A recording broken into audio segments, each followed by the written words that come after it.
DFS DJ Nation, what is up? What is happening? We are on to week 15. My oh my, where has this season fucking gone? Yeah.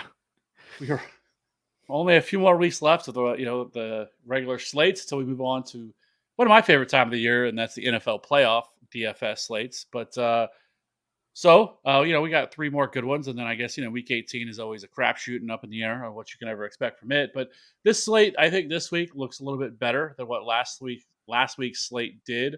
I think there's a lot of interesting spots to go to here. We do have the Saturday slate that has three games on it, so obviously we're not going to have like the Dolphins or the Bills they play, as well as the Vikings and I can't remember who the other the Vikings and Vikings, Colts. Yeah, Vikings, Colts, and then Ravens, Browns. Yeah. Ravens, Browns, Dolphins, Bills. None of those teams on this slate, but overall, I still think we still have a lot of pretty good spots we can go with. So let's go ahead and get right into it. Let's still go ahead and talk about the quarterback position this week. Up top, we have Jalen Hurts at 8,200, Patrick Mahomes against the Texans at 8,100. Then you have Justin Fields at 74, Justin Herbert, who's starting to look a lot more like the Justin Herbert we expected at 7,200. Joe Burrow, 7K. Dak Prescott, 6,200. Trevor Lawrence is 6K. And that wraps up the 6K and above guys this week. Matty, who are you looking at this week? Like, I think a lot of the ownership is going to come in on these top two with Jalen Hurts and Patrick Mahomes. Are you going to look to get a little bit different, maybe go with a Dak and attack this Dallas and Jacksonville game? Or are you going to get a little bit different somewhere else? Yeah, so my QB exposure is down to three guys. Is pretty much what I'm looking at. It's the two guys at the top, Hurts and Mahomes, and then it's either I'm that one of them two, or I'm paying all the way down for Mike White against the Lions. Because Kev, and I'm sure you'll mention it when we get to running back, but the Lions have quietly been one of the best run defenses in the NFL over the last few weeks, and they've still been a very, very easy pass defense for QBs to have success against on the opposing side. So you can load up this Jets passing attack for free. I mean, the most expensive piece is Garrett Wilson. He's only 6K. So then you've got Corey Davis is banged up. So that should lead, if he's out, that leads to, a lock of targets for Elijah Moore, who saw 10 last week. He's free. He's 3,600. Like I mentioned, Garrett Wilson 6K and Mike White's 5,400. So it's a very, very easy stack to get. It's in one of the best spots of the week. The Jets are playing at home, and we've talked about all year that Goff sucks on the road. And so I don't even know that you need a Detroit run back here, because if you look at Mike White's first start against Chicago, where they won 27-10, he chucked it all game long, threw for like 360 and 3 scores in a game that they won by 17. So I'm not sure that, I'll force in an Amon-Ra run back, and I really don't want to play Chark here either. And those are really the only two guys that I would have interest in playing as a run back from the Lions. I just don't think Amon-Ra is worth his 7-8 price tag in a matchup with the Jets that have shut down Justin Jefferson and Stephon Diggs twice now. So, I think it's a spot that it's a very interesting one because it feels weird to play your full stack and not have a run back. But it's one of those things where, all the points for the Jets could just come through the air because of how solid the Lions run D has been over the last few weeks. So I really like that as a cheap stack. And then the two guys up top, Jalen Hurts is the entire, him and Miles Sanders. You can play them both together too. And you could get the entire Eagles offense. And they should have no problem scoring 35 plus points here against a Bears defense that is non-existent. And then Pat Mahomes, absolutely in play against Houston. Yes, you can run on Houston, but Kansas City continues to want to throw the ball. And we just saw last week, Houston kept it close with Dallas, and Kansas City let Denver back in the game. So while we think, there's potential for blowouts, if it gets to the point where, Kansas City is pulling guys at the beginning of the fourth quarter because they're up by so much, that means they're up by at least 4 touchdowns. And if they have a 4-touchdown lead, that means their guys have been smashing to get them there anyways. So I'm not really worried about blowout risk here. And I just think Kelsey, I don't think a lot of people are going to get to Kelsey on this slate. I think people keep wanting to pay down at tight end because it's been working for the last couple of weeks. So we haven't really had that week recently where Mark Andrews or Travis Kelsey just blows up. And against Houston, a defense that really funnels everything to the tight end and running back positions, I think we could see, a 2 or 3 touchdown, 100-yard game out of Kelsey here. So, yeah, I really like Mahomes. I really like Jalen Hurts. The 2 best offenses in the NFL get the 2 best matchups of the week on a slate with a bunch of just other mediocre matchups across the board.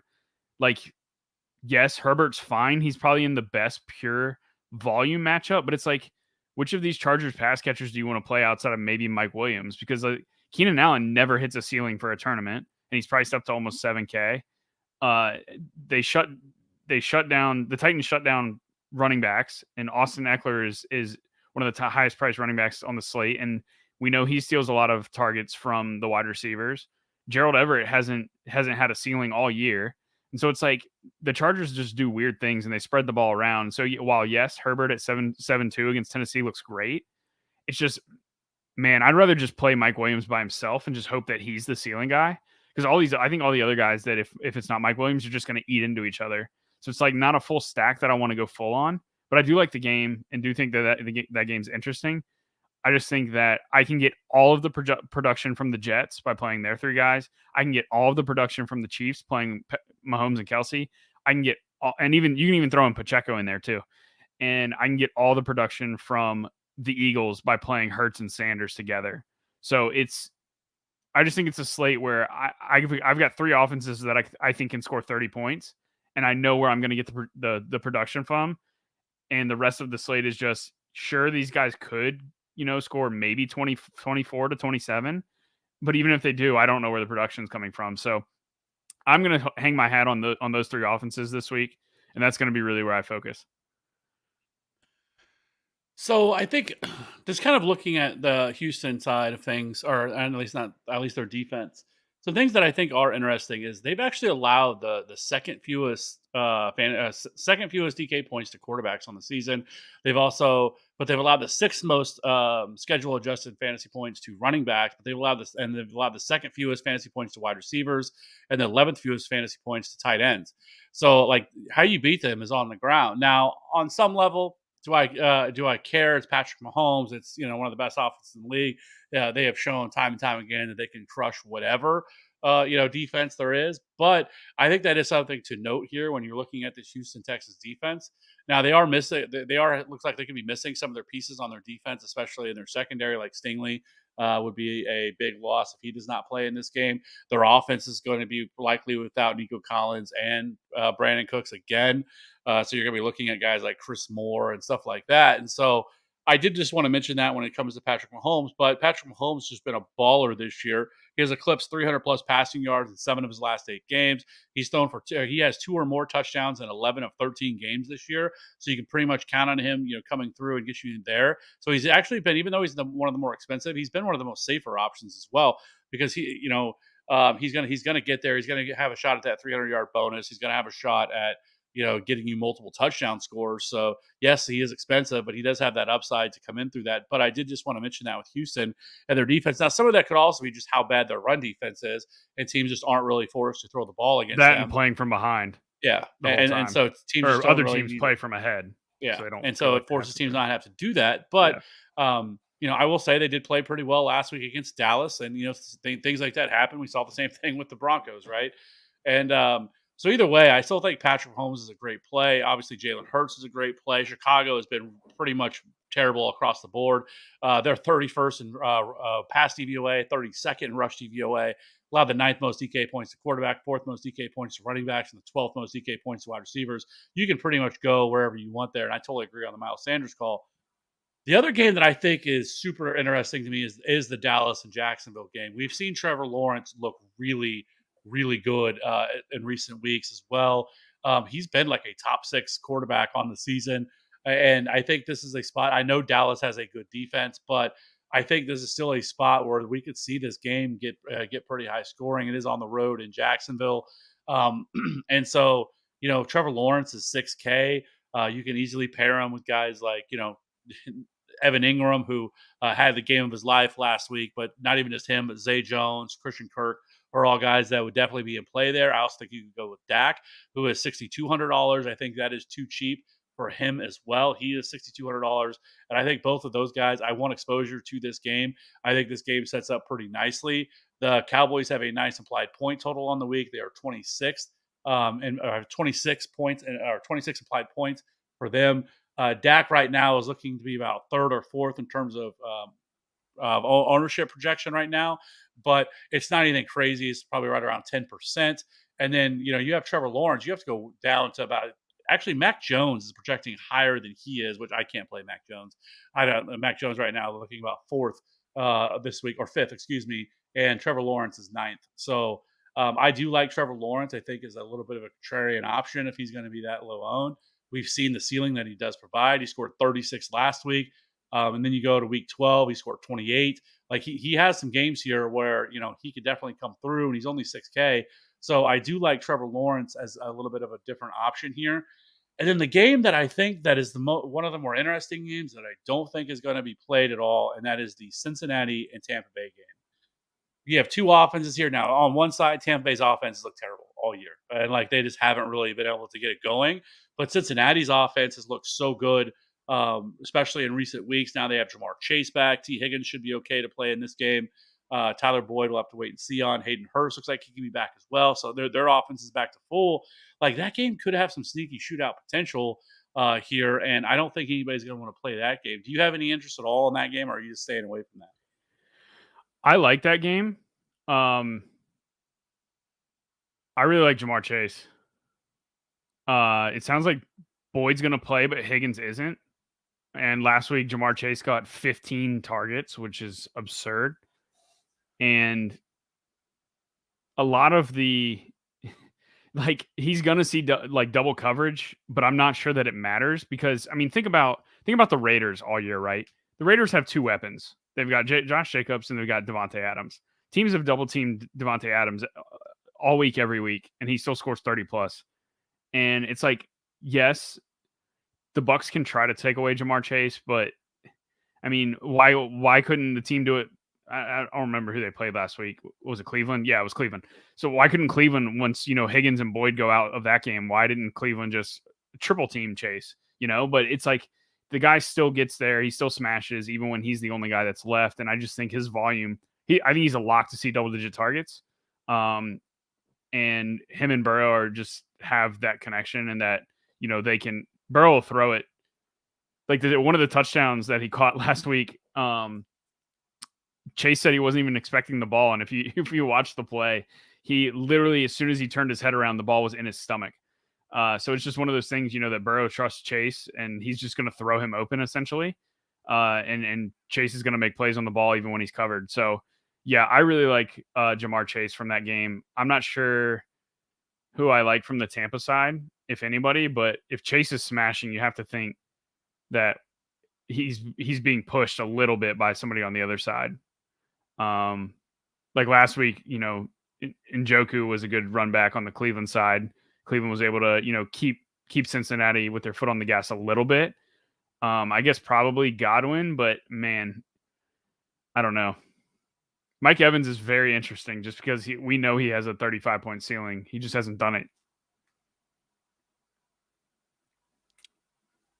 Yeah. Well, with Mike Evans, it's mainly been because their offensive line doesn't give him enough time to, to allow him to set up a deep ball, right? And there's also been some opportunities too that has been missed where Tom Brady missed Mike Evans or he gets hit with,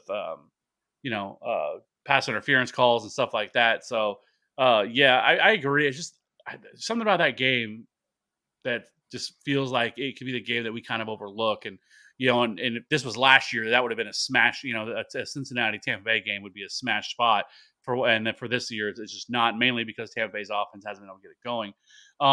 What's the total on that game? I'm just curious. I can't remember off the top of my head. I'm pulling it up. If it'll load, NFL. 44.5. So that's in like the 45 point range is the range where we do see a lot of times, these games can go nuclear. It's like anything in the low 40s is like low. That's like where they're projecting, no points to be scored. But you start to get up in like the 44, 45, 46 range where it's at right now. And that's like one of those totals. That was the same. I mean, same as the Seattle Carolina game last week. That's where the total fell. And, that was like the game that we loved. It's just one of those totals where, things can go nuclear, but it's just most of the time it's probably going to settle in the, the median range of outcomes. But definitely, I do definitely agree that if Brady can just score a little bit on the other side, the Tampa Bay defense hasn't really played anybody this year, and when they have, they've given up points. Like the Chiefs romped them. San Francisco romped them. The Ravens even put up 27 points on them. So yeah, I think I agree. I think that game's very interesting. Lastly, what about Andy Dalton? I know it's a little thin, but some of the projections I've been looking at, like he's coming in like the fifth or sixth highest projected quarterback this week. He's only $5,200. A decent total at 24. I know it's kind of gross, but I feel like if you're playing in like a large field tournament, like and going with like an Andy Dalton, Kamara, Olave stack, I think could be, or if you don't want to go Olave, you could also go with like a Juwan Johnson, who's expected to be back for this game.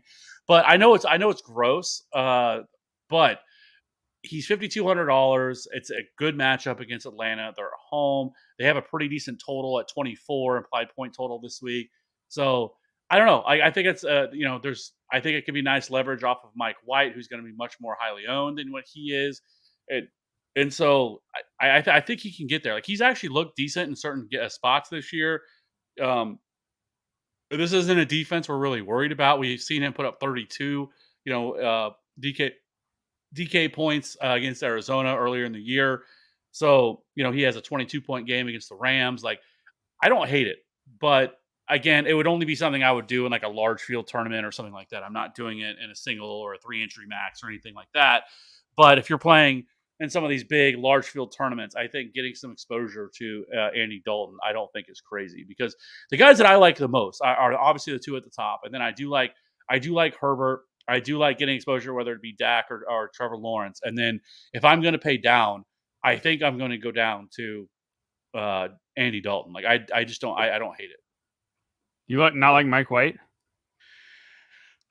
I don't mind him, but I think there's a lot of people that are going to want to play him. He's $5,400. We've seen Detroit, and they do struggle at times against the pass, but I don't know. Like it feels a little bit like a trap. He is dealing with that pretty serious rib injury that he suffered last week. I'm actually surprised he's even playing in this game.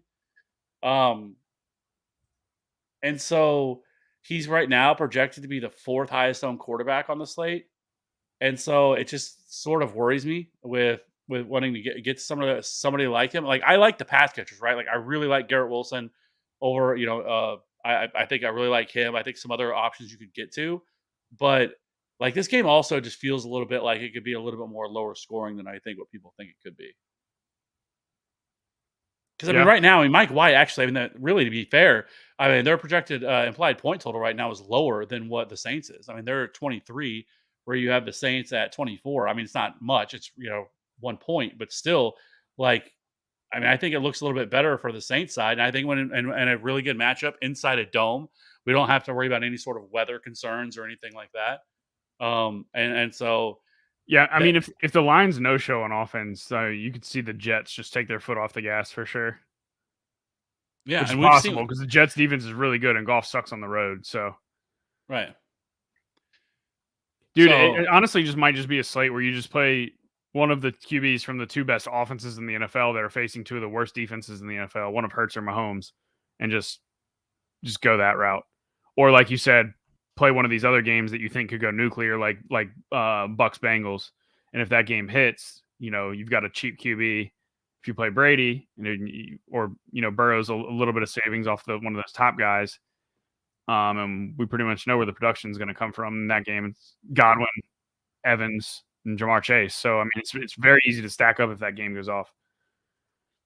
I agree. So That's where I'm coming in at quarterback this week. So let's jump over to running back, I think, unless there's anybody else you want to talk about. No, I think that's good. Okay. So at running back, we have Austin Eckler, 85. Josh Jacobs is 81. Derrick Henry's at 8K. Joe Mixon, 7,200. Tony Pollard is 7,100. They're finally starting to creep his price up. About time. It's still not, in my opinion, expensive enough. Ramondre Stevenson, who is questionable. He did not practice again today. Those are back-to-back DNPs for Ramondre Stevenson. He's 7K. James Conner, 6,900. Alvin Kamara, 6,800. Miles Sanders is 65. David Montgomery, 63. Zeke is 62. And Travis Etienne is 6K. That kind of wraps up the 6K and above range. I'll be honest here at running back this week for me, when it comes to these guys, Tony Pollard is 100% still in play. It's a good matchup. The Jaguars have struggled, especially recently against the run. They are 16th in rush DVOA. They allow the 9th most DK points to running backs, but Jags over the last 4 straight games have allowed 100-plus rushing yards to the Titans, Lions, Ravens, and Chiefs.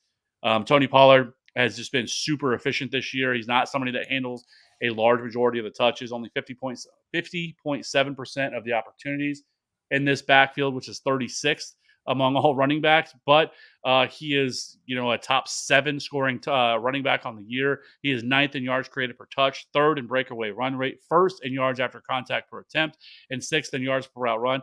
Dude just been an absolute baller this year. He looked like he was going to absolutely smash the slate last week, scoring 2 touchdowns pretty quickly last week. Still was okay at 22.2 DK points, but we know this guy has a close to 40-point upside, and it's a really good matchup against Jacksonville. So I do like Tony Pollard quite a bit. Alvin Kamara, somebody that I already talked about. Now, he has not been very good, at least from a production standpoint this year, but he has a ridiculous 19.8% target share. He has the 3rd most receiving yards. He's only scored 3 touchdowns. That's what's really killed him so far this year. And those 3 touchdowns came all in one game. But he's still seeing 76% of the opportunities in this backfield. It is a good matchup against Atlanta, who ranked 28th in rush DVOA. They've allowed the 8th most rushing yards and the 10th most touchdowns to running backs. He's only 6,800. That is a savings from what you normally would pay for Alvin Kamara. And he's also, but it's not his fault. He's 5th in yards per route run and 9th in yards created per touch. Like, it's not an Alvin Kamara problem. It's this offense problem, and especially their offensive line that has been banged up. But so for Alvin Kamara, though, I still think it's a great matchup. Cheap price at 6,800. We've already talked about Miles Sanders, elite matchup for him. And then, I think those are kind of the guys at the top that I'm really staring down, that I really like the most. And I think, much like last week, we talked about Miles Sanders and how great of a play he was, and he came through in a big way. This is another great elite spot for Miles Sanders again this week against a Chicago defense that just is terrible at everything that they do. He is not involved in the passing game whatsoever. 68% opportunity share for him. He's only averaging 1.6 targets per game, but he's 10th in red zone touches on the season. He is also 10th in missed tackles forced and 17th in yards after contact per attempt. Chicago is 29th in rush DVOA. They'll have the 6th most rushing yards, 3rd most touchdowns, and the 4th most DK points to running back. So great spot here for Miles Sanders again. Yeah, and in the last 2 games that Sanders has gone over 30 points, Jalen Hurts has also gone over 30 points. So don't be afraid to play them together, especially on a week where there's not going to be many teams that score near 30. So you can play both Hurts and Sanders together, get all the Eagles touchdowns essentially. Unless, there's a random Kenneth Gainwell rushing attempt on 3rd down, or Boston Scott somehow sneaks one in, which he did late in the game after they already had scored 48 points last week. This is another great spot for both Hurts and Sanders to run all over Chicago. Chicago's defense is non-existent. So I really like the Sanders call. I really like Derrick Henry at 8K against one of the worst run defenses in the NFL and the Chargers. 8K is steep, but I mean, if there's any way the Titans are going to stay, competitive in this game, it's take the ball out, take the air out of the ball from the Chargers and run all over them, and play a possession game, because Herbert should be able to do what he wants against the Tennessee pass defense, and the Chargers are just going to throw a lot. So, I really like Henry, even though it's a steep price. I like the Pollard call. If Stevenson doesn't play, I'm probably going to be out on Damian Harris, just because I think if Harris plays, he's probably going to be playing banged up, is what it sounds like. Like the reporters are saying that Harris doesn't look close to healthy, even though he's practicing. And I think after the showing that the Patriots running backs had last week behind Stevenson, where they actually did okay, I could see it turning into a mixed backfield. So I definitely wouldn't just jam in Damian Harris at 5,800 unless we get like a report where he's like off the injury report or something like that. If he's like, heading into the game questionable, where it's like, they'll just work him out pregame, then I definitely would be more concerned. The Kamara call is interesting. If New Orleans, Atlanta were to shoot out, Kamara is obviously going to be highly involved. It's just, I just don't know how many touchdowns New Orleans is going to score, and they can score touchdowns in weird ways too. Like Taysom Hill can steal. Olave can obviously score. The tight end position can score. But, you're getting a 6.8K Kamara that, should still be relatively involved in the pass game. He hasn't been his typical, normal pass game involvement that we are accustomed to seeing from him. Target counts of 3, 7, 5, 4, and 4 over his last 5. So not a ton of pass game involvement there. So definitely is a little concerning. But if New Orleans and Atlanta turns into a bit of a shootout, he's definitely somebody that's going to be involved in that. So if playing him, I would definitely run it back with somebody on the Atlanta side, probably Drake London, just because he probably gets the biggest boost from the QB change. Outside of that, Pacheco is a great play this week. I think on a normal slate, I would say Pacheco doesn't really have a ceiling. But on this slate, where there's not a ton of guys that can score 30 plus. I think if he gets you 20 to 25, which is absolutely viable. He can get 100 rush yards on, his 15 to 17 carries or whatever it ends up being. It may end up being 20 plus if they lean into this matchup a little bit more. He very easily could run for 100 yards and 2 scores, even though he's not very involved in the pass game. So 25 points is absolutely in the realm of possibilities for him. He's 5,700 or 5,900 against Houston. So I think he's definitely in play. And I think the Tampa Bay guys are interesting. Both Fournette and White, they're splitting time like pretty much right down the middle. They're both involved in the pass game. Like White last week saw 5 targets. Fournette saw 7. Fournette only had 4 carries. White had double digits. So White's probably really the 1A to Fournette's 1B. But I think they're both still going to be involved enough to where they just eat into each other. But I think they're both interesting if you really like that Tampa Bay Cincy game, because they both can be heavily involved in the pass game there. And if one of them were to go down with the injury, then that is a massive boost to the other one. So I definitely think they're interesting. I'm going to be off Zonovan Knight this week. I think, like I mentioned, I don't think it's the best matchup against Detroit, and they're going to continue to rotate in multiple guys there. I'm not playing Jerick McKinnon after his insane 35-point blow up last week. I think I think that McKinnon's role is real. I just don't want to play him after he scored 35 because I don't think he's going to come close to replicating that again. I think we could see Pacheco score the touchdowns this week. So that's about it for me. I'm not playing one of the Houston guys. I know they're missing everybody, but I'm not playing a running back on Houston. I just can't do it. Dameon Pierce is good, and he's only been scoring 10 points ish over the last how many weeks. So it's like, if one of these worst players than Damian Harris is going to get that same Damian Harris role, like, what am I really expecting out of them? And they're not free either. Like, they're almost 5K. So I'm out on the Houston guys.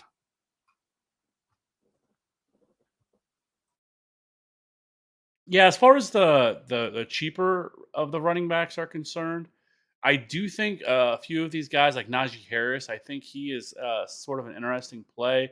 Um, this week against Carolina. Carolina hasn't been great against opposing running backs this year. And so I don't mind going with somebody like Najee Harris, who's cheaper. He is going to carry no ownership whatsoever. And he is still a player that's seeing about 70% of the opportunities he's utilized in the passing game as well. So I do think that he is somebody that I think you could look at as kind of a contrarian option at $5,700. I do think Rashad White, I think, is also, he still led this backfield last week against the 49ers, 13 carries in that game. He also was targeted 5 times. So I think there's a pretty healthy workload there for him at $5,400. So here's the deal with Zonovan Knight. And I've seen I know Debro today, he tweeted out something that the Lions have allowed like the second fewest fantasy points over the last, I think since week 10. Some of that is mainly, in my opinion, because of game script, right? Like there's a few of those games where the Lions just boat race teams and won by a lot. So that's going to go against whatever the running game is. I'm not saying that I think that the Lions' run defense is like bad. I think it's actually gotten a lot better, and I do agree there. But we also just saw Donovan Knight against a really good run defense, a team that we know that has a really good run defense in the Bills, still go out and have a pretty solid game against them. He was targeted 5 times in that game as well. That is something you definitely want to see against a running back that's $5,300. Now, granted, he only scored 15 fantasy points or DK points, which, that's whatever. 17 carries, 71 yards, a touchdown. And so I think Donovan Knight, I don't mind him as a play at $5,300. And I get it. I don't think that he's like some sort of a must play, but if you're down here and you need a running back in this range, I don't mind playing him. I think the narrative that the Lions defense is great, I think is a little bit overblown. I think it's another situation where teams are just going to just force the ball, and throw the ball through the air. The Lions have also won a lot of games lately in being ahead and forcing teams to have to throw the ball. So it's kind of taken away teams from needing to actually run the ball against them. And so I think some of that is a little misguided, but however, like I think if you're down here, there's not a lot of great options if you're really wanting to pay down at running back.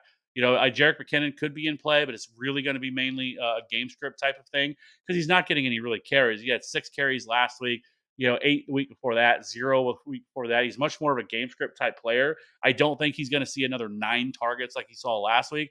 One of those plays was a complete fluke play that we saw from him. That just wild Patrick Mahomes is going out of bounds, and he just throws it over his head.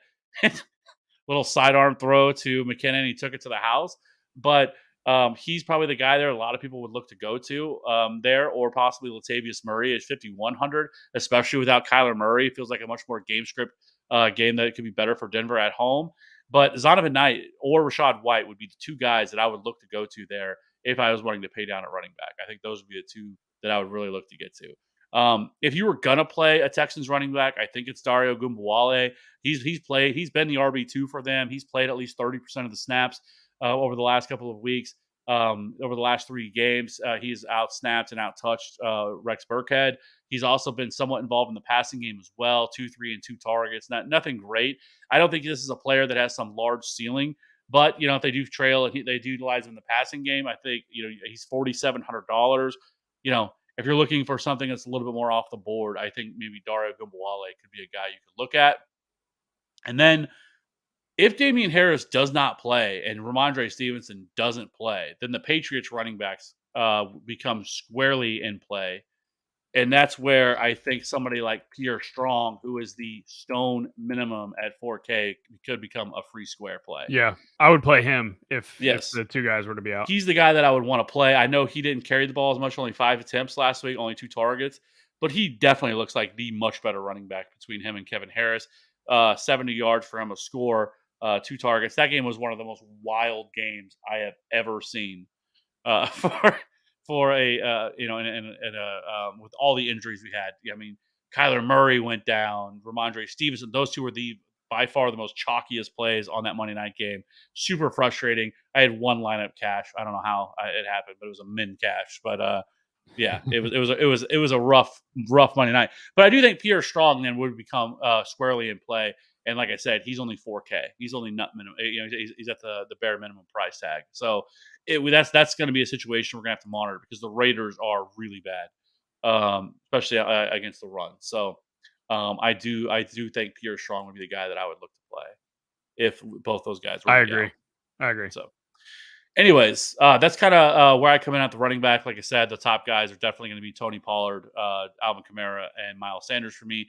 100% agree on Isaiah Pacheco. It feels like a very good game script for him as well, for Isaiah Pacheco. And then, if I was paying down, like I said, I think Donovan Knight, Rachaad White would be the 2 guys that I'd be looking at. So let's go ahead and jump over to wide receivers. Let's do it. So we have Devontae Adams at 9K, Jamar Chase is 8,300, AJ Brown's at 8K, Amon-Ra St. Brown's at 7,800, DeAndre Hopkins is at 77, CeeDee Lamb's at 73, questionable T. Higgins at 6,900, Keenan Allen 6,800, Chris Godwin, 6,700. Kirk, Chris Olave, and then Devonta Smith, Mike Williams, Mike Evans, Jerry Jeudy, and Garrett Wilson wrap up the 6K group. So what wide receivers in 6K above are you looking to play? I already mentioned Jamar Chase, 8,300. He's the one wide receiver that I want to pay up for this week. I think all the other receivers are hard sells for me. Devontae Adams, obviously concerns playing New England that they just take him away. And they have a very, I just don't see how the Raiders score points against New England. New England will allow you to run the ball between the 20s, and then they shut you down in the run game when it gets in close. And I just think that game's going to be low scoring. And 9K for Devontae Adams against the Patriots. No thanks. I'm out on that. I like Jamar Chase, 8,300. We mentioned he's probably going to see, anywhere from 10 to 15 targets in this game. And the Bucs have not really been able to contain good passing attacks on the other side when they've played him this year. So he's definitely the guy I want to pay up for.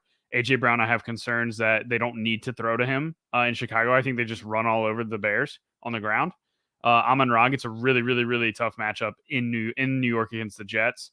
Like I mentioned, they've shut down Stephon Diggs twice. They shut down Justin Jefferson, who are both better fantasy and real life wide receivers than Amon-Ra. So, I'm out on him at 7,800. He's priced at a ceiling. Hopkins, no thanks with the backup QB against Denver. CeeDee Lamb, 7,300 is just too high of a price for him for a guy that has no ceiling. T. Higgins is questionable with a hamstring. No thanks. I'm out on that. Hamstrings are the one thing that really, really, really hinder wide receiver production. So I'm out on T. Higgins, even if he plays. Keenan Allen, 6,800 again. I mean, he saw 14 targets last week and only managed 21 points. And yes, he didn't score a touchdown, but the fact that he's had to see 14 targets in the last 2 games and he's only scored 21 points with a touchdown and 21 points without a touchdown. If he only gets to 8 or 9 targets, you're only going to be looking at 13 or 14 points from him. And he's 6,800. I'm guessing he's going to be one of the highest owned wide receivers on the slate as well. So it just goes back to me. I think the Chargers, yes, they're in a really good spot to throw the ball. The volume's going to be high. I just don't know if the ceiling outside of playing Mike Williams is there for all the other guys. So I may end up with Keenan Allen and Derrick Henry as a mini stack. But if Henry's crushing, that probably means he's taking away some of the volume on the Chargers side. So I'm not sure that I'll pair Allen with Henry. I'll probably pair the splash play guys with Henry, and that would be Mike Williams. So that's probably the route that I'll end up going. And so, I like Mike Williams at 6,300. Between Godwin and Evans, it's weird to see Mike Evans cheaper than Chris Godwin because we know Evans has a much bigger ceiling than Godwin does. Godwin is definitely a higher floor play. He's more likely to get you 15 to 20. Mike Evans is more likely to get you 30 to 35. So seeing Mike Evans at 6,200 is, man, that mini stack, Mike Evans and Jamar Chase feels like it feels like a really fun one to play this week. And Evans's targets are still there. I mean, 9, 4, 9, 6, 11, 11, 15 since week 7. So, I mean, the volume's there. It's just him and Brady just haven't been able to connect. And, I mean, it wouldn't shock me if one of these weeks Brady just put up 3 or 4 touchdowns because, I mean, yes, hasn't done it really hardly at all this year, but I mean, at the same time, Brady doesn't look washed. I just think, they've just had a rough year overall as an offense. I don't know. I couldn't tell you what the deal is, but as far as Brady out there, looking like he still has the physical ability to play quarterback, he definitely does. So it's not an issue in that regard. It's just, I think it's just guys haven't been on the same page and Brady's just missing throws occasionally. And receivers aren't, running the same routes that Brady thinks they're running. I just think they've been not on the same page. But if they do get on the same page for one game, Mike Evans has a massive ceiling here. So I really like him. Olave has flashed a ceiling, but 6,500 when you've got guys like Mike Evans and, Mike Williams there that have 35-point ceilings, I'll probably not play Olave, even though he's in a really good spot against Atlanta. He's definitely interesting, but I would only play him again. If you're playing Olave or Kamara, I'd only play them with an Atlanta piece on the other side because if New Orleans gets up, there ain't no way they're just going to let Dalton keep slinging it around. So I would definitely use somebody from the Atlanta side to keep pushing them. And Drake London is the only one that really makes sense because of his price tag. And we really don't know what his ceiling could be with the QB change. So sliding down the list, Garrett Wilson at 6K. Even if I'm not playing Mike White, you have to have interest in Garrett Wilson at 6K against the Lions. I mean, he is the wide receiver one there for the Jets. So he continues to put up, 25-point games. Last week was only 14, but that was in a very tough matchup in Buffalo. And he still managed 6 catches for 78 yards on 7 targets. So now he gets back at home against the Lions. Sign me up for that at 6K. How would you feel if I told you that Chris Moore was going to be the second most highly owned wide receiver on the slate? I would tell you, I saw a report that Brandon Cooks might play this week, and I really, really, really hope that he does, so that I don't even have to consider it. But it's the same thinking with McKinnon. I'm just not going to play the guy that had the career game last week. That's never likely to have that same career game again. I mean, yes, Houston's going to throw a lot against Kansas City, who allows good production. But, man, relying on a Davis Mills to Chris Moore stack that's like to have success, like Davis Mills being able to get the ball to Chris Moore successfully when Chris Moore is like the highest, second highest owned wide receiver on the slate, I'm just going to take my chances that can't be a thing again. Yeah, I mean, it's weird. I mean, he's coming in at projected 20 to 25% projected ownership right now. So, and what was he? Well, last week he was like almost min price, wasn't he? He was like 3,600 or something. I don't have his log pulled up. I can tell you, he was 3,400 last week. Yeah, so 3,400 is a lot different than 4,200 as well. I mean, that's 800 in salary. That's a big change. Yeah. So he's not free. No, but I don't know. There's no shot I'm going to trust Chris Moore. No, ain't no way. At that kind of projected ownership. Like, why? No way. Like, you have like Treylon Burks, who could be back this week. I don't know. He hasn't practiced yet, but if Treylon Burks were to be back, I would much rather play him. Drake London is $4,700. He's projected for very little ownership whatsoever, and I would much rather play him. He's completely unknown. We have no clue what he's going to do without Mariota. We have no clue.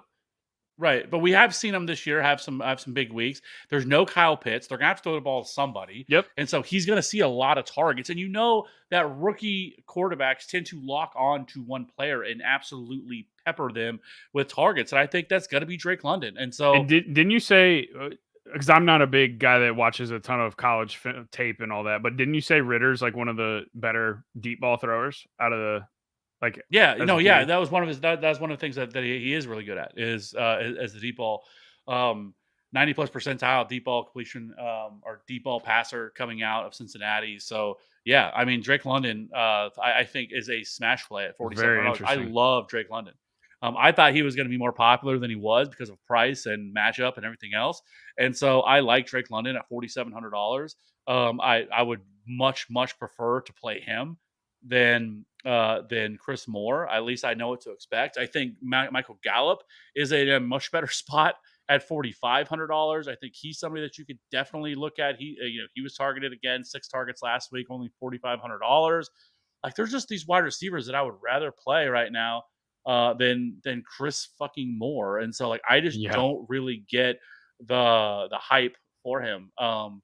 And people wanting to play him, like even like Julio Jones at 3,900. Like, I'll play Julio Jones. Like, he didn't practice today. We'll have to see why, but if he's able to play, a really good matchup for him as well. He was targeted 8 times last week. So like, there's just so many better wide receivers that are in that range. Like, why are we playing 20 to 25% Chris Moore? Like, no, thank you. I'll pass on that.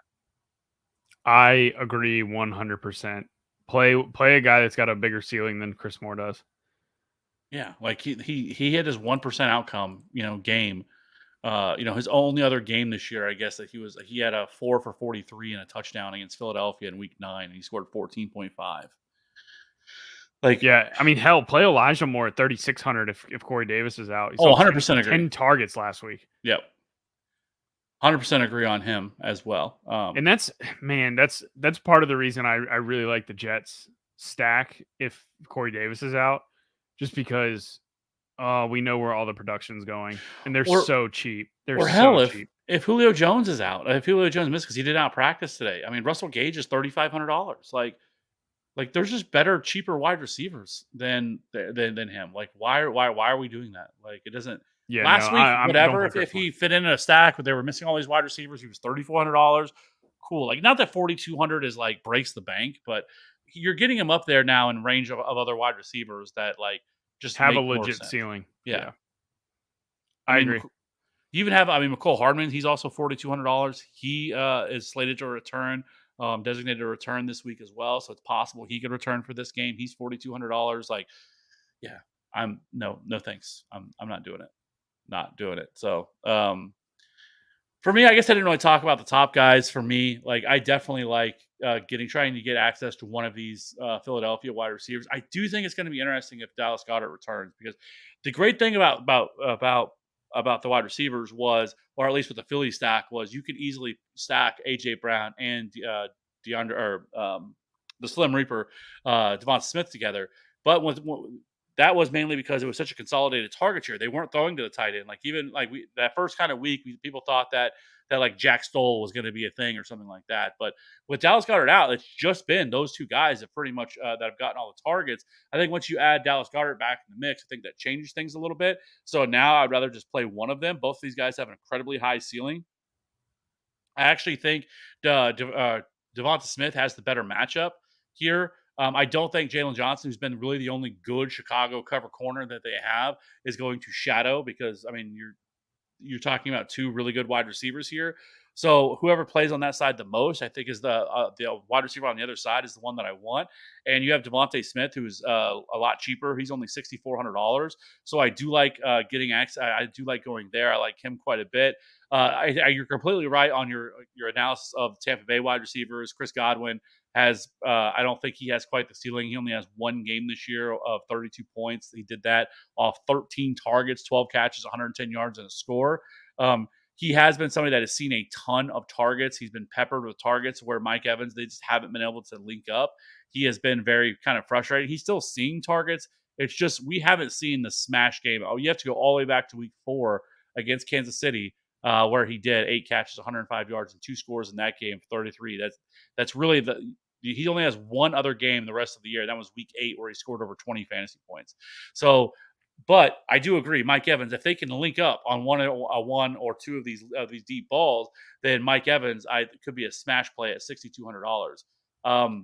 And just to really quick piggyback off that, like even if he hits one of these other games, like his 18.1 or his 18.6 or his 21.3, at his 6.2K price tag, that doesn't kill you on this slate either. So like, I don't know. It just feels like a good spot to take a shot on a guy that could score 35 at 6.2. And then even if he ends up with only 18 to 20, you're not drawing dead.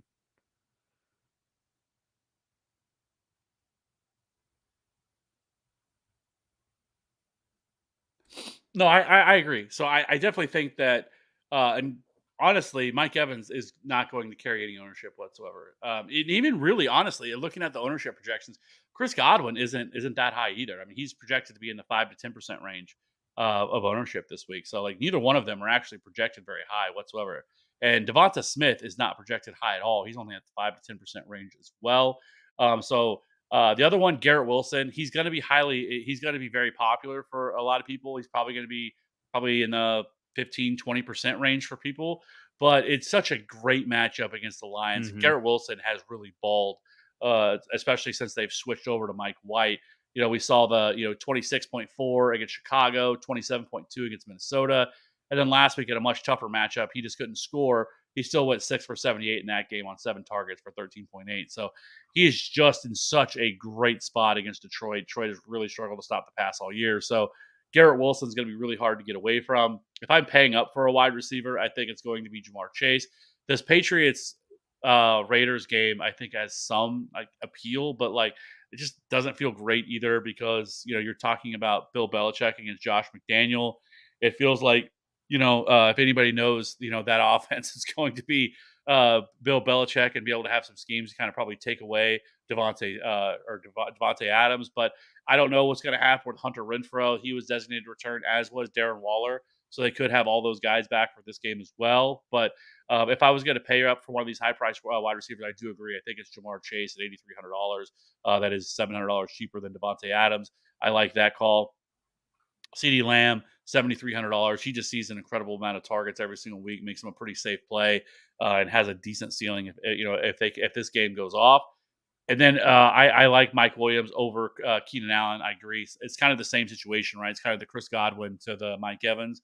And Justin Herbert looked fantastic last week. I mean, some of the throws he was able to make in that game.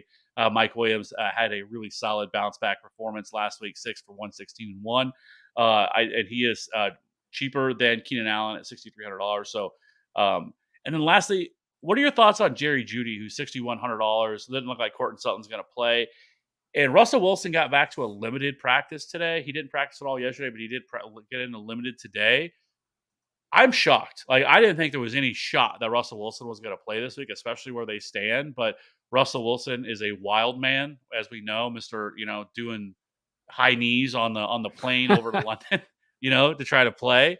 And so this dude is going to do whatever he can to play. So if Russell Wilson is able to play against Arizona, do you have any interest in Jerry Jeudy? $6,100, saw 9 targets last week, 8. Obviously he had a monster game because of 3 touchdowns he scored, but he does have a pretty nice ceiling and is explosive wide receiver, somebody especially great with the ball in his hands after the catch. But he's only $6,100. Would you have any interest in him if Russell Wilson plays?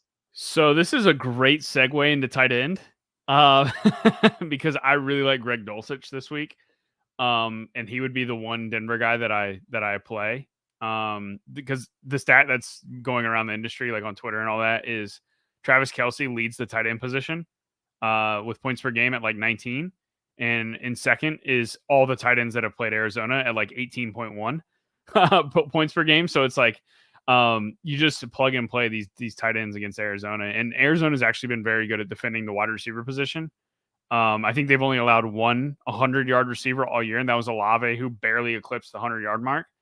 So again, Jerry Jeudy, a guy that has rarely flashed a ceiling, and then he scores 3 touchdowns in one game, is likely going to get some sort of ownership after doing so, with Courtland Sutton being out again. Even if Wilson doesn't play, Dulcich saw a healthy number of targets. I think it was 8 or 9 in the one game that Ripien did start that Wilson did miss. So, I don't really care which QB's in there. For Dulcich, he's the guy that from that offense for me, I would definitely prefer him at 3,600 over Jeudy at 6.1.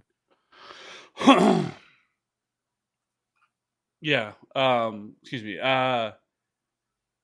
The only other thing that let's jump over to tight end first here in a second. The last thing I just wanted to mention was that a couple of Zay Jones, I think I kind of briefly talked about him, but he's definitely in play. He continues to see, over the last 4 games, he saw 10, 14, 7, and 12 targets for Zay Jones, and he's still $4,900. That feels too cheap. And then if T. Higgins were to miss, Tyler Boyd plays, he's $4,800 in a matchup against the Bucs. So I think both of those guys, and then Jacoby Myers is in a great spot as well. Looks like he should be back. Or he has possibly could be back, but he has not yet practiced. But if he doesn't, then that's going to open up the cheaper Patriots wide receivers, guys like Nelson Aguilar or Kendrick Bourne. Devontae Parker also didn't practice today, so they could be without Devontae Parker and Jacoby Myers. And if they were to be without both of them, Nelson Aguilar is $3,400. So I think he becomes definitely in play against this really bad Raiders secondary. So anyways, let's jump over to the tight end position. I just want to hit on those guys really quickly. So tight end, you have surprise Travis Kelce at 7,800, and then let's drop all the way down to 4,700 to the next closest tight end, and then Patty Fry, Dalton Schultz, Gerald Everett, Darren Waller, which we will have to pay attention to, and Cole Kmet at 4K. So, Matty, I guess you're just locking in all the Greg Dulcich at $3,600. Not necessarily. I really like Travis Kelce that I mentioned when I talked about Mahomes. I think he's the key to the Kansas City offense this week. Him and Pacheco. I think those are the 2 guys that score all the points for Kansas City. Because like you mentioned for Houston, while they've given up, very limited production to quarterbacks, it's been even less production to wide receivers. So like when teams do pass on them, it's been the tight end. So yeah, I absolutely have interest in Kelsey, but if you need the salary, on tight end's been a great position to save salary on week in and week out. It is definitely Greg Dulcich at 3,600 against the worst tight end defense possibly ever. I'm not going to get cute because I think Dulcich has 20 plus point upside in this matchup. I think he absolutely can go for 100 yards and a touchdown. Yeah, I mean, it is a elite spot for Greg Dulcich, but I like Juwan Johnson. He should be back this week. $3,400. Got a limited practice today. Was playing very well prior to his injury in week 12. Before that, he had 12.2, 15.4, and 13.7.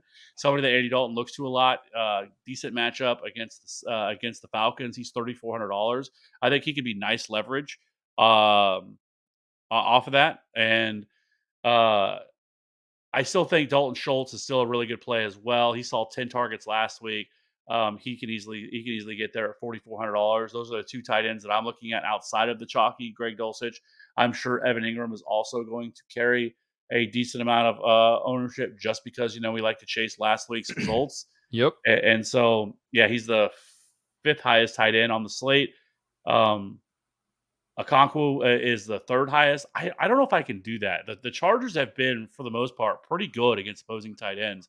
And they will use Derwin James against tight end if they have to, who is one of the best defenders.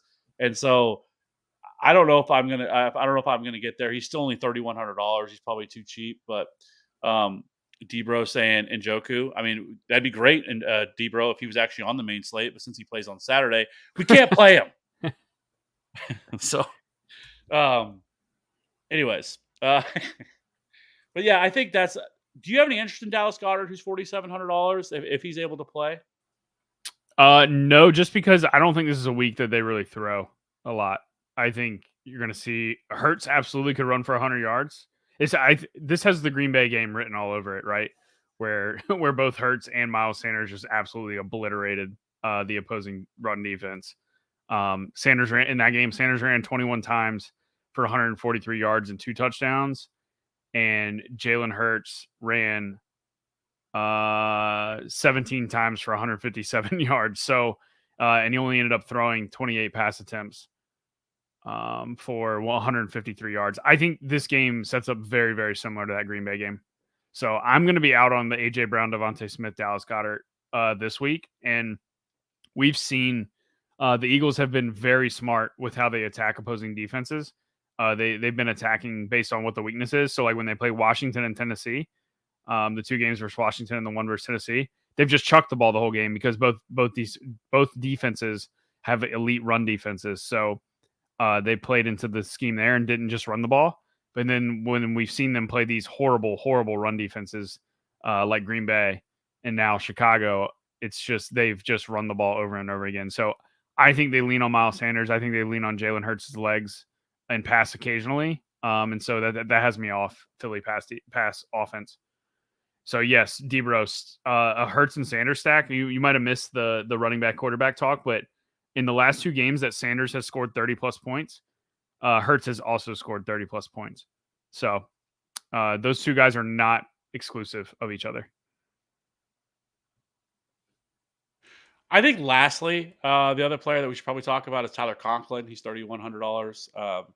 Targeted 8 times last week against the Bills, and the Lions have actually allowed the 5th most DK points to tight ends as well. So I do think Tyler Conklin could end up being a decent leverage off of like Okonkwo, who's going to be more heavily owned than he is. Right now, we're looking at him being the 3rd highest owned tight end right now, Okonkwo, where Tyler Conklin's about 10th. And so I think both of those guys, I think Tyler Conklin could be a spot you could go with here to get a little bit different on that game, especially if you're wanting to stack up the Jets side, go with Mike White, maybe with a Garrett Wilson and Tyler Conklin, I think is where you could look to go. So right now for me, if I'm not playing Kelsey, It's going to be Dalton Schultz. It's going to be I'm gonna have some Greg Dulcich, and then it's gonna be Jawan Johnson. If I want to get a little bit different, I'll go with Conklin. That's where I'm coming in at. Yep, So, I'm good with that. Especially if you play Mike White, then attaching the tight end to your QB is always in play. yes, and that's something that you've talked a lot about. I mean, last week, look at Lawrence and Ingram. It's just like when the QBs throw for 4 touchdowns or whatever it ends up being, to vault them to being the top QB. A lot of times the touchdowns just go to the tight end position. So it's just a good spot to correlate with your QB. But now if you're playing Mike White and that team also has Travis Kelce, like obviously you don't need to play jam in Tyler Conklin over Travis Kelce, right? Like you're betting on Travis Kelce to just smash. And if Mike White does well as well, he can do so with his wide receivers, and Kelce can do it by himself without necessarily taking a 8.1K Mahomes with him. So it's just all about how you build your team. But yeah, I mean, last week Lawrence plus Ingram was the absolute stone nuts. So what I view Travis Kelce though, like if you're playing him like in a stack with Mahomes, yeah, it's different. But if you're not stacking up Mahomes on that and you're playing like Kelce, by himself, I don't mind there getting different and playing a double tight end because I view Travis Kelce as like a wide receiver 1, right? Like yeah, on this slate too, where there's no value. Yeah, and I think there's actually some pretty solid value at tight end. So I don't mind playing a double tight end. And I know Debro keeps mentioning Hunter Henry, and he does make sense because if you're going to be without Jacoby Myers, you're going to be without Devontae Parker. Like they're going to have to throw the ball to somebody. This is a much better offense here that they're playing. The Raiders, have looked decent in recent weeks, and so Hunter Henry, he's $3,300 as well. I guess we didn't mention him, but he's just kind of hit or miss, right? He could score a touchdown, but he is all over the place in production. 15.3 against Minnesota. Last week against Arizona, excuse me. He really had that one long catch, I think late in the game. But other than that, he didn't really do a whole lot in what is a smash matchups against Arizona, and he scored 10. But he could definitely get there at 3.3. So I definitely think. But with all this value we have at tight end this week, I think going double tight end, if you're needing it, depending on how your build looks, like I don't mind that at all.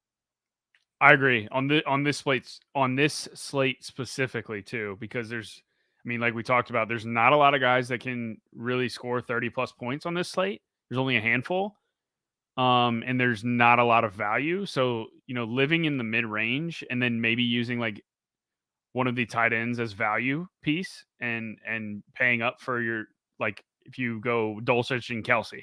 Like Dulcich unlocks some salary for you to get to Kelce and also get some other higher priced wide receivers as well. So yeah, this is one of the few slates that I'll actually consider going double tight end.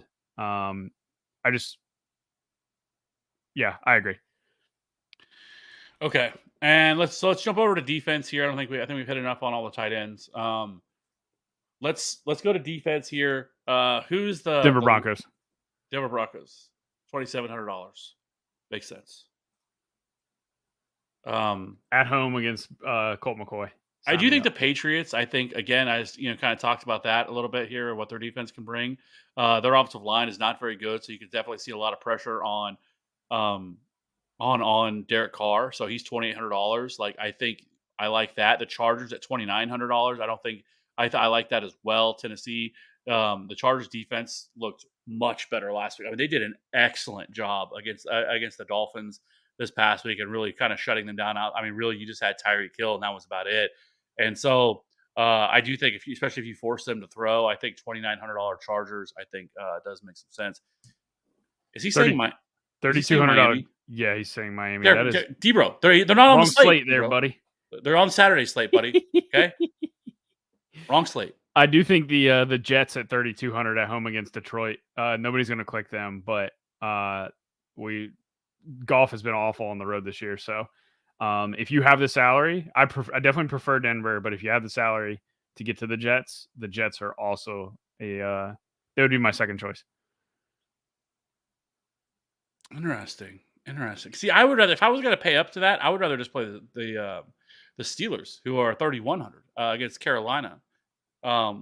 Excuse me, not the Steelers, the Panthers is what I was going to say. The Panthers, on the other side of that game. Panthers at $3,300 with likely Mitchell Trubisky playing. Mitchell Trubisky looked decent last week, but he also threw 3 just entirely terrible, really bad interceptions. And so $3,300, they're $100 more than the Jets. Panthers D, I think, is if you wanted to pay up at defense, that's where I would look. In that, in that Yeah, range. I don't mind that at all either. Yeah. So, anyways, well, I think that's kind of wraps up the talk. Well, we still got to make it a lineup though. And Debro, you need to jump on. Can we get the 3 of us back together for either next week or the week after? Next week is Christmas. We could do that maybe. The Christmas slate. It's a fun slate next week. Yeah, looks like it's gonna be a lot of fun. Maybe. Maybe if you want to jump in with this, Debro, I don't know. We'll see. Let us know. We'll have our people get with your people over there at Fantasy Pros. See if you can join us for a Christmas day. Our people, meaning me and Kev. Yeah. Hey, So he says he's down. We're holding him to it. I know you've been drinking. You've been throwing out, teams that are on the wrong slate and everything else. But I think he just woke up.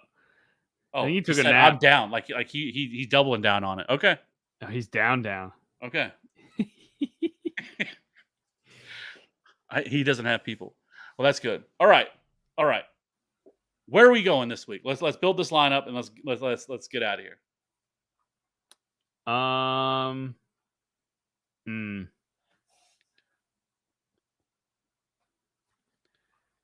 think we can build a really fun Mike White team, so let's do it.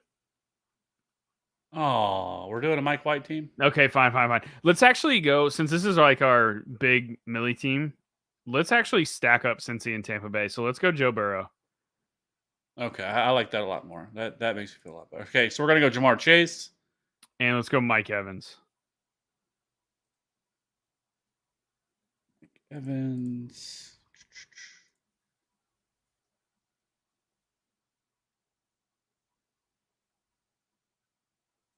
Doesn't sound like okay. I was gonna put in Hayden Hurst, but it doesn't sound like he's gonna play it. I'm not playing the other. No, Wilcox is awful. Yeah. So let's hope he plays, and let's go. Well, I don't want to do that either. I was gonna go Tyler Boyd, but I don't know if he plays either. It sounds like Boyd's gonna play. Higgins is the one that I'd be worried about, just because his is a hamstring. Boyd's is a finger.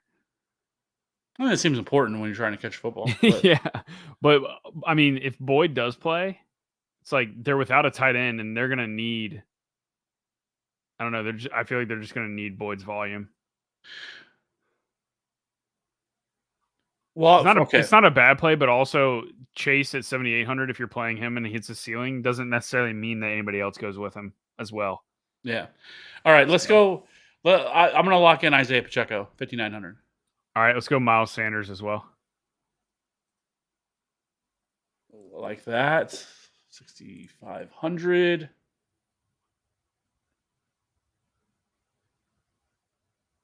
So we're not going to go there. Let's go ahead. We can get a little chalky. And we'll go Greg Dulcich.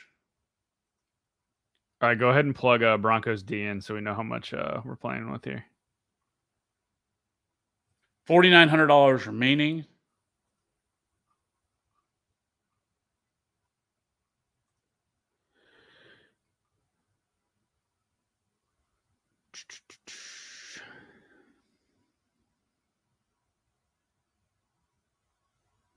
So let's go with Chris Moore. No, we're not doing that. Jesus. Let's go. Oh, I know what we're doing. Okay, I'm gonna go Drake London. I already had him clicked on because I knew you were gonna do that. Is there anybody on New Orleans that's 50? You know who's really cheap that we didn't talk about is Jarvis Landry. Not that I'm gonna play him, but he's like 3,800. He's gonna see a handful of targets against Atlanta. We could change it up if we wanted to and not do Dulcich, or we could do Juwan Johnson, have a mini stack of that, but we don't have to. Yeah, let's do that then. That should open up a little more salary too, I think. Unless he's more than no, he's a little cheaper. He's 200. Okay, so he's 5,300. Hey, we could go Zonovan Knight here, D bro. No. Who do you want to go with? Your last pick. So this is I forgot to ask you about him when we got to wide receiver, but DJ Moore at 5,300 keeps staring me in the face, and I feel like every build that I do, I get down to the flex and I have $5,300 left. It's gross, but I mean he can score 20 plus with Sam Darnold at QB. Oh, it is disgusting though. It feels really bad to click that. Like they didn't. It's really going to depend on me. It's going to depend on game script, right? Because last week they didn't really have to throw the ball. They ran the ball 46 times in that game. 0.6 points last week. Yeah, 3. But he had 23.3 the week before against Denver. Yeah, but it's really going to, I think it depends on more of game script. Can Pittsburgh keep it close, force them to throw the ball a little bit more? I think it's a decent. Also, too, Seattle is very, very, very, very good at defending the wide receiver position. Like they funnel everything to running backs and tight ends, like literally everything. So I think that's part of it. And now you've got Pittsburgh, who you can definitely attack with the wide receiver position. So, and I do like Elijah Moore. I see D bro writing his name in all caps. I really do. I like Elijah Moore. He just didn't fit into this build, but. So here's what you could. I mean, if you wanted to, we wanted to, I was just looking to see what it would do. And if we switched it and didn't go Drake London, and we went Elijah Moore, Dulcich. We could still go Dulcich, put him back in if we wanted to do that. That would leave us then 200 in the flags. Yeah, and then but the best play there is I was playing around with that. The best play there becomes Garrett Wilson, and so then do you want Elijah Moore and Garrett Wilson without Mike White?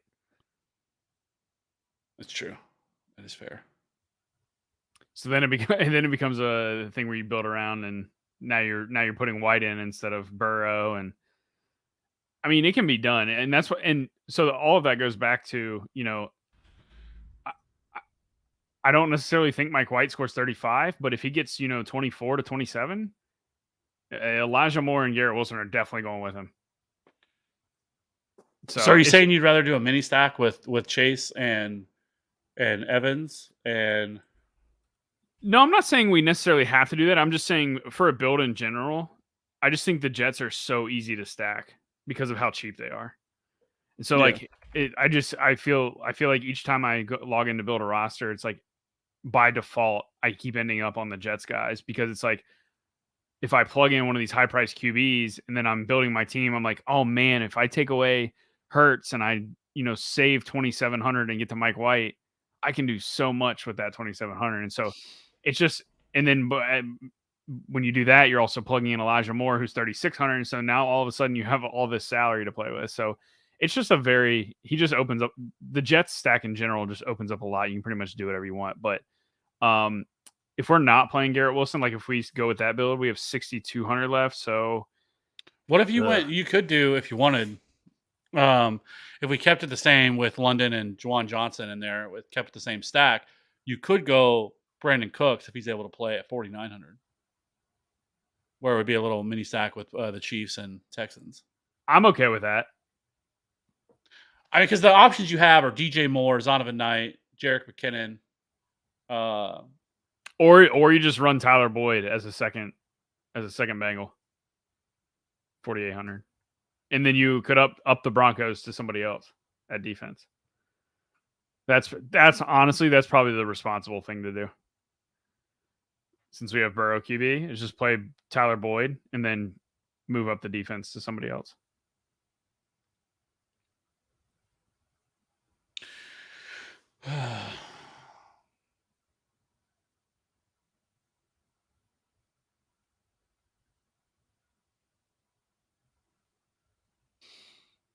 Yeah. All right. Well, then what defense would you want to play? So if we did that, we could go up to the Jets, Steelers. Oh, your Jets are there. The Lions, Chargers, Patriots, Broncos, Bucks. You want to go Jets? Yeah, I'm good with it's 3,200, right? Yeah, I'm good with the Jets. They're going to be unowned. They're playing at home against Detroit. If they were on the road, I would definitely not be clicking that. But see, this is where we could have got in. The correlation with going with going Zonovan Knight was right there. See, you go the Zonovan Knight. The correlation with the Jets defense. Well, we wouldn't have been able to afford it. We would have dropped down to 4,800. Tyler Boyd. Yeah. All right. This is the team. I don't know. We'll have to see if Tyler Boyd plays. He got in a limited practice today. If he doesn't, it doesn't take much to make some getting a little bit different there. Getting off Tyler Boyd and going to somebody else. Like I said, drop back down to the Bucks or the Broncos. You could go Brandon Cooks or some of those other teams that are there as well. Our options. So this team is Joe Burrow, Isaiah Pacheco, Miles Sanders, Jamar Chase, Mike Evans, Drake London, Juwan Johnson, Tyler Boyd, and Jets D with no money remaining. That is a turning team if I've ever seen one. Yeah, if this Cincinnati game goes off, we're gonna make it rain. Let's make it rain right before Christmas. Kids are gonna have a great Christmas. If that team wins the Millie, I'm flying out to Kansas City immediately. Maddie's buying his daughter a pony. For Christmas. Probably two, because you don't want one to get lonely. Yeah. Buy a couple ponies and stuff like that. So, hey, we're on to week 15. It's should be a fun weekend. We get a 3-game slate as well on Saturday that I actually think looks pretty fun. It does. Stack up Matt Ryan. Yeah. There's definitely a range possibility. Yeah, you got the Bills and the Dolphins game that is going to be a snow game. I'm wondering how much we're going to see from. We're going to see ownership wise coming in on that Bills Dolphins game because of the snow. I hope it's low because I'm going to play it. Yeah, like the wind's not bad. Like I was looking at the wind's not bad. It's like 10-mile-an-hour winds, and like yes, there's a chance of snow in that, but I don't really care as long as the wind's not bad. I could care less about the rest of it. Give me Josh Allen against the Miami Dolphins traveling north in a snow game. Yes, please. Yeah.